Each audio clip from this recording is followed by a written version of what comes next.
Now I'd like to invite my dear friend Jess forward, and she's going to tell some of her story. Please have a seat, everyone.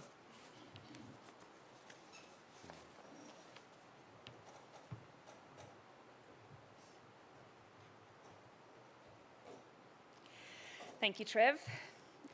Thank you, everybody, for lending me your ears. Please bear with me today. I am more than a little nervous. I've grown up in a society where faith is a very private matter, not something to be shared in public. So standing up here in this space is very new to me. You know, this is the last place I ever thought that I would be. Standing up here, brown bricks, church pews, country Victoria, talking about how I found Jesus. My brother used to have a t-shirt that read, "I found Jesus." He was hiding behind a couch. You see, I didn't need to know about Jesus. I already knew lots of good things. Well, I knew enough to give a solid impression that I knew a lot of good things. I didn't need Jesus. I was lucky enough to have lots of good things too. Besides, I already knew about Jesus. I'd been accosted on campus by those vocal right-wing, anti-abortion Christian nutjobs trying to sell a message on neon lights that Jesus lives, loves, saves, whatever. Just another part of the cray-crays crowding around Union House that needed to be navigated or dodged when running late to class. It's like the beatnik hippies trying to save the gay whales. You know, I already knew enough about Jesus. I grew up in a nominally Catholic household, and we attended church sometimes, mostly when Nan and Pa came to stay. I learned about reconciliation. I took my first Holy Communion. I memorised the Lord's Prayer and read Bible stories for children. Occasionally, my travels later in life, I would seek refuge or a quiet place to sit in a cathedral far from home. I might light a candle or briefly enjoy the rhythm and cadence that tradition offers in a different language, in a space where you don't have to feel any guilt for daydreaming. From the outside looking in, however, my impression of Christianity was that of a fairy tale, make-believe that provides comfort, soothing tales of an afterlife, paid for with a life of guilt and shame. Rules, regulations, criticism and judgment, overseen by the Vatican, obscenely wealthy, powerful, and corrupt. If God did exist, best outcome would probably be a deathbed repentance, just to hedge my bets.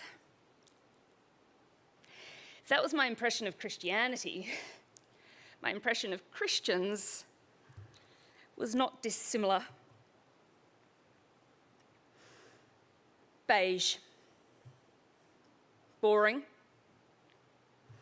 life-sapping, fun-squashing, hypocritical, joyless, judgmental, naive bunch of goody-goody two-shoes who like to talk about Jesus and sing Kumbaya. Aren't you glad you asked me, Trev?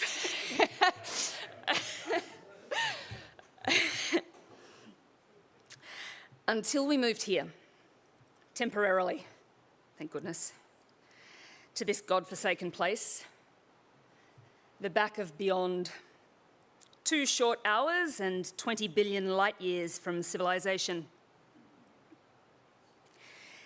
And yet slowly, something shifted,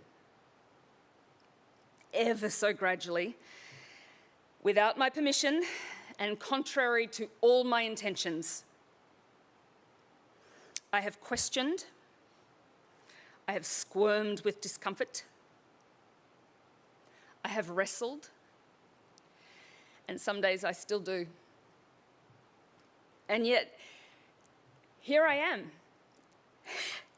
standing before you, trying to find the right words to explain how I got here and why I pray I never have to leave. I've moved many times in my life, countries, cities, towns, and schools. And until we moved here, to the back of beyond, there was nothing I had faced that I could not overcome, relying solely on me, my own stubborn strength, with a solid education and a loving family and probably a little bit of luck too. But mostly, I've relied on my own strength of will, time and time again.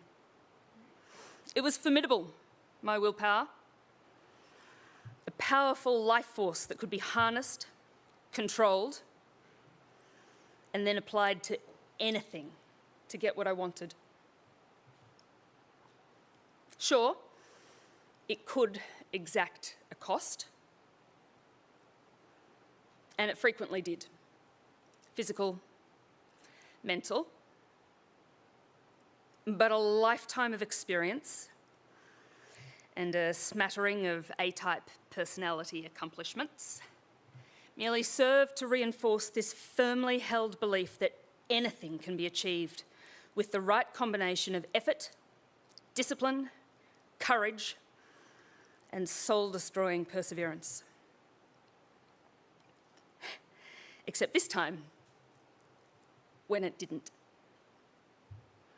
We landed here, and although I didn't know it yet, our lives were about to go a massive transition from order to chaos.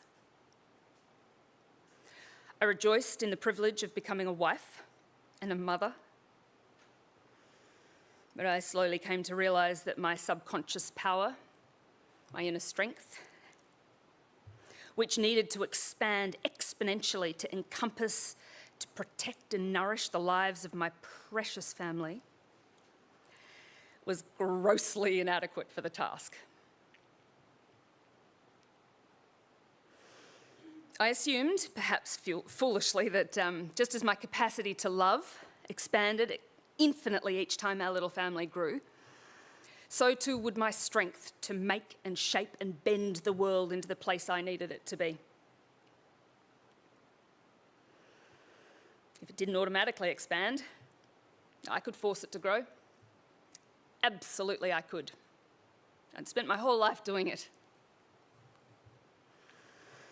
So here we were in a new land, far, far away from the large multinational with its team conferences in Brussels and the inner city lifestyle I'd so recently called home. Old friends evaporated one by one. Where'd you move to again? Ballarat, was it, sweetie? Oh, Bendigo. Oh, of course. I always confuse those two. Colleagues disappeared back up the corporate ladder. There's not much to be gained in regional towns and nappies. And I would sit by our finger-stained window on Grandmama's discarded floral armchair, staring out into an arid, concrete, yellow wilderness. I'd watch strangers go by and wonder how to find a way, how to force a way, to make the spattering of superficial friendships into something more substantial. So, plucking up my courage on yet another random, sleep-deprived Thursday morning, I crossed the road to source cheap coffee from a pop-up cart in yet another cliquey country community. It wasn't the first time I'd been there, but it was the first time someone approached me. She didn't need to. She already knew everybody there by name. She chose to. She chose to be kind And I still remember exactly where I was standing when she approached me. I remember the colour of her hair, and I remember the light in her eyes when she invited me to playgroup. Tuesday morning playgroup. Took me over 6 months to get there, but on the morning when we arrived, her eyes lit up like she remembered me. And she crossed the room to welcome me with open arms.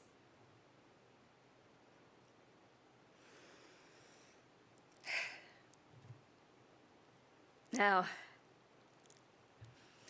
in the years that followed, I have often quipped that this playgroup saved my life. It genuinely did. It was at a church, yes, but not one of those trying to convert you type churches, just a regular, normal, old-fashioned, come join us for a coffee and a chat playgroup that happened to be in a church. No one talked about their faith. Nobody pushed me to come to church or to find Jesus. If our kiddie winkles had a question about God, we knew who to ask. But friendship was not contingent on being or becoming anything. It just was. Unconditional. And I treasured it. It became a ray of sunshine in my life, and I looked forward to it every week. I love being there. It became my community. First time ever I have experienced community. And if you have always known what it feels like to have community, you will never know how lucky you are. It's a game changer. It brings a black and white world into colour.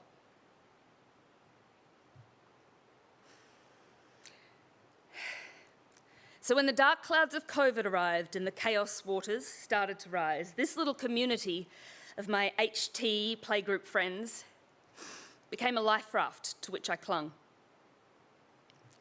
For the tough times did come, and tough times teach hard truths rapidly. Truth number one, most people, friends or otherwise, have a sympathy, empathy time limit. There's only so many times you're allowed to be off your game before the friendship is on the line. Truth number two, which you may have already guessed, self-reliance is a grossly insufficient coping mechanism for the challenges life often throws our way. So how did that lead me to where I am now standing? I'm glad you asked. Because the chaos waters continued to rise, and the cost exacted for that never-ending stream of strength was too high. And in the midst of the chaos, a beautiful friend said with great love and compassion, "Oh, babe, that's too much. Give it to God. You've got to let Him carry that load." And that intrigued me. Surely Christianity is all about shame and getting into heaven when you die. So how on earth could it help me here and now? That my curiosity had been piqued was clear, and not just to me. Another friend sent me a snippet of Charlie Mackesy talking at HT Brompton. Admittedly, I did pop it on only as background noise so that I could tell her I'd tried it when I saw her next. But the guy was hilarious.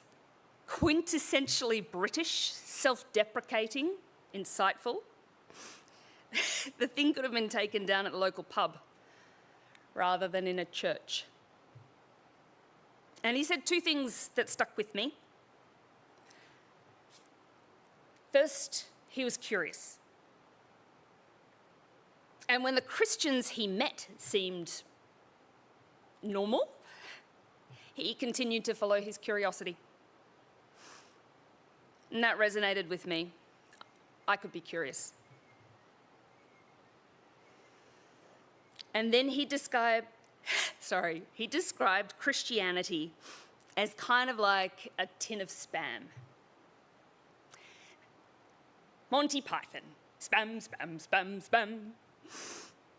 I can't tell you what spam actually tastes like, so I can't attest as to whether the analogy works.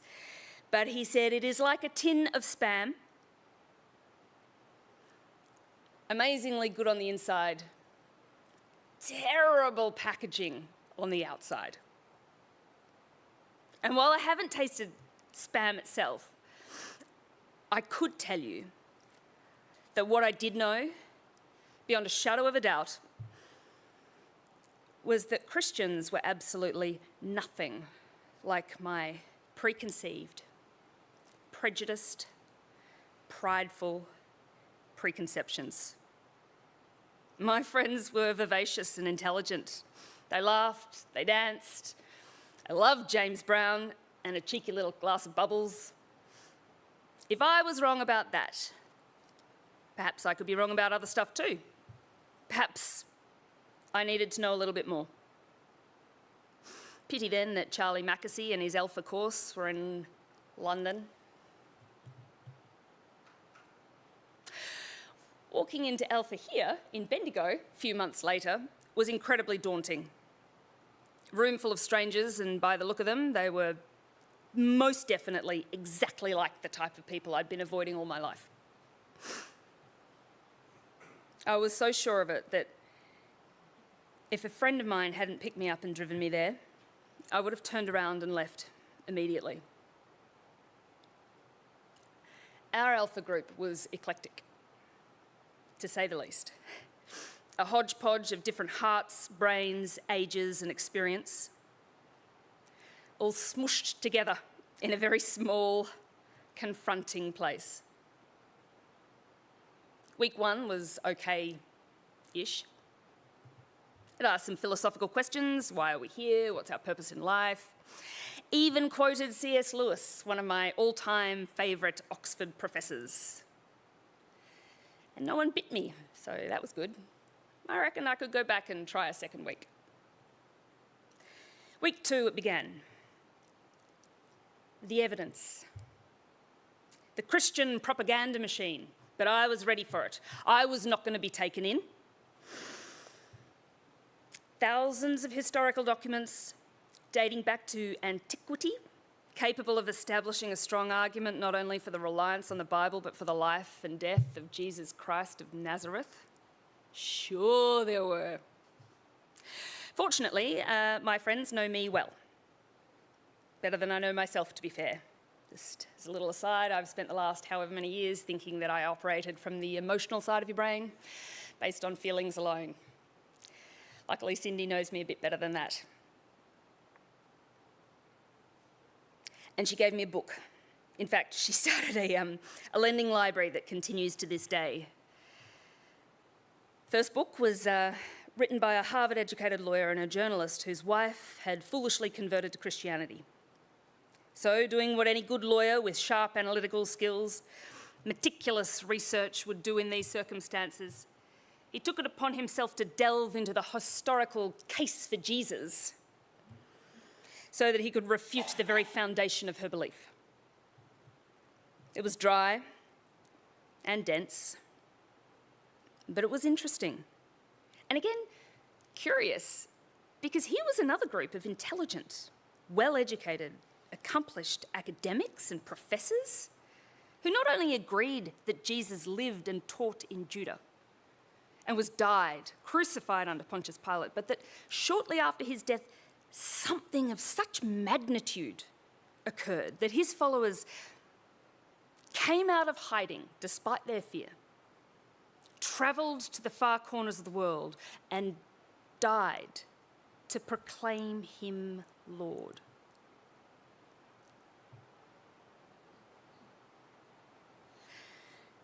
things that now amazes me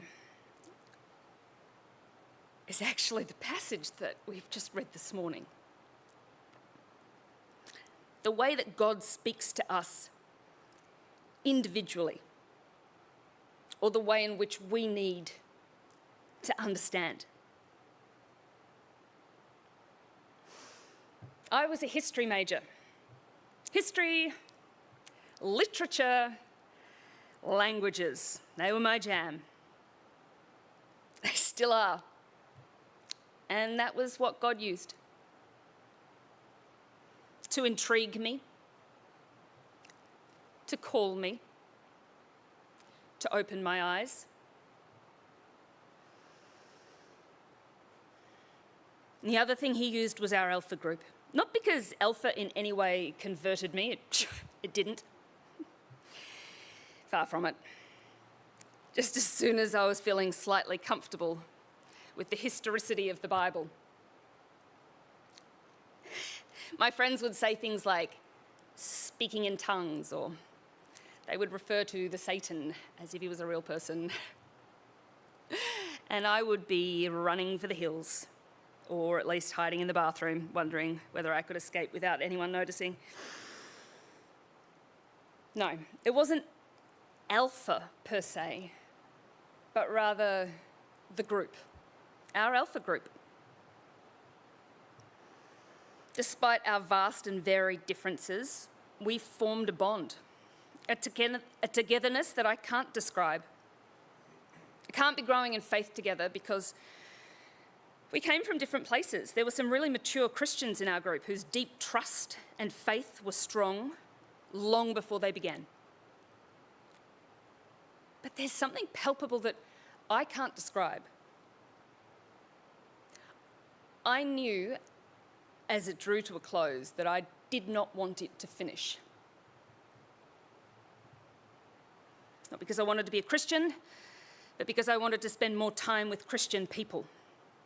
Because I didn't want to stop meeting with this eclectic, eccentric group of wonderful people regularly.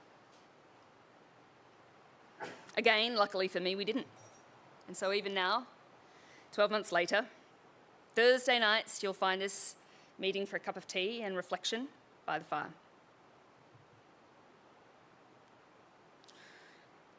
Two deeply rooted, seemingly insurmountable barriers were overcome this time, 12 months ago. First, Christians aren't beige. And secondly, you don't need to leave your reason or your intellect at the door when you step into this hallowed space. But these two barriers were not the last. They were my first. Just the beginning. And I have spent this last year trying to force as much knowledge into my head as I can to deepen my understanding of our faith. Some habits die hard. Again and again, I need to remind myself that it is the Spirit who leads us up, who guides us, and that all I need to do is surrender. I need to remind myself that knowledge is a gift, but one that can puff us up, creating hollow, empty, brittle vessels if it is not tempered with love. I still fear that if I'm not careful, I might be the wrong place for the seed to fall in the parable of the sower. The rocky ground where the seed does not take root. For the relief I have found in being able to surrender the weight of my load, my small burdens, to someone much stronger and far greater than me is indescribable. I don't know how many of you are familiar with that tightrope on which I walked, and on occasion still do, balancing on a precipice between resilience and paralysing fear. But it's really hard. And it's lonely. I don't know if I'm the right person to be up here. I haven't found all the answers. I still have days when I'm not sure that all of this could be true. Maybe it's not. How could it be true? And those are the days that I call for help. I phone a friend, or I delve even deeper into my rabbit warren so that I can know that it is true, even when it doesn't feel like it is.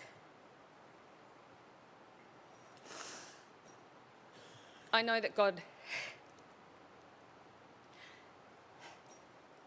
that I can't do this alone, and I know that God doesn't want us to do this alone. But surrendering is still really hard for me. And so I pray. Every day. Do not worry about anything, but in everything by prayer and supplication with thanksgiving, let your requests be made known to God. And the peace of God, which surpasses all understanding, will guard your hearts and minds in Jesus Christ.